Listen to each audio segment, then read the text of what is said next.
संभाजीनगरच्या अजून एका मोठ्या आणि प्रसिद्ध हॉटेलवर प्रशासनाने धडक कारवाई केली आहे। समोर आलेला प्रकार इतका किळसवाणा आहे की तिथले फोटो पाहिल्यानंतर तुम्हालाही धक्का बसेल।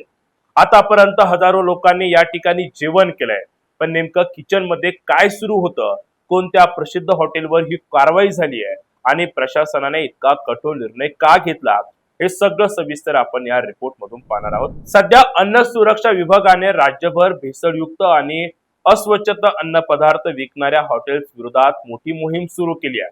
वरिष्ठ अधिकाऱ्यांच्या मार्गदर्शनाखाली अनेक जिल्ह्यांमध्ये धडक तपासण्या सुरू असून नियमाचे उल्लंघन करणाऱ्या हॉटेलवर कठोर कारवाई केली जाते आहे।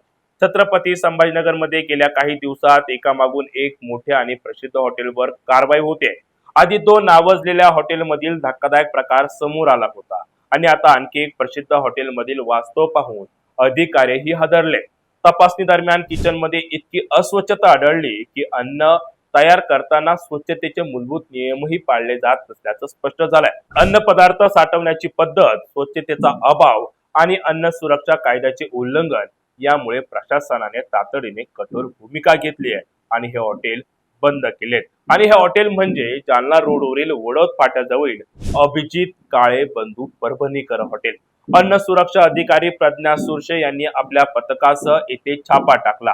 तपासणी दरम्यान किचन मध्ये अत्यंत अस्वच्छ वातावरण आढळले।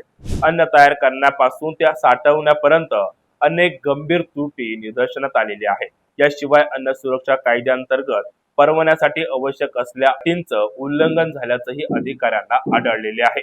यामुळे या हॉटेलचा परवाना पुढील आदेशापर्यंत निलंबित करण्यात आलाय। ही कारवाई अन्न व औषध प्रशासनाचे सह आयुक्त एस.आर. करकळे आणि सहाय्यक आयुक्त डी.बी. पाटील यांच्या मार्गदर्शनाखाली करण्यात आली आहे। दरम्यान शहरातील हॉटेल, रेस्टॉरंट आणि इतर खाद्य व्यावसायिकांवर अशीच अचानक तपासणी मोहीम पुढेही अधिक तीव्रतेने सुरू राहणार असल्याचा स्पष्ट इशारा अन्न व औषध प्रशासनाने दिलेला आहे। या संपूर्ण प्रकरणाबद्दल तुमचं मत काय आहे? अशा हॉटेलवर आणखी कठोर कारवाई व्हायला हवी का? तुमची प्रतिक्रिया कमेंट बॉक्स मध्ये नक्की कळवा।